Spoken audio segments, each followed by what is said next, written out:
Curia Mercatorum è uno strumento molto importante, magari poco conosciuto, ma importante perché permette di trovare una mediazione o un arbitrato su dei contenziosi sia a livello familiare che a livello di impresa al di fuori dei tribunali. Se tutta questa partita va a buon fine non serve andare in tribunale perché chiudi la partita nelle stanze della Camera di Commercio, nella casa delle imprese.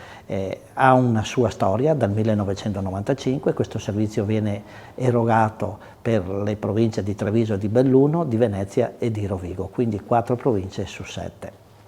Formato da professionisti che sono ingaggiati, tra virgolette, dove devono rispondere dei requisiti in base alle tematiche che devono essere affrontate nei contenziosi o negli arbitrati. Quindi è uno strumento che mi auguro possa prendere sempre più piede, ma lo sta facendo, vedendo i numeri dagli ultimi anni da questa parte, perché permette di avere in tempi brevi, dove è possibile, una soluzione rispetto al tribunale e probabilmente anche con dei costi molto inferiori.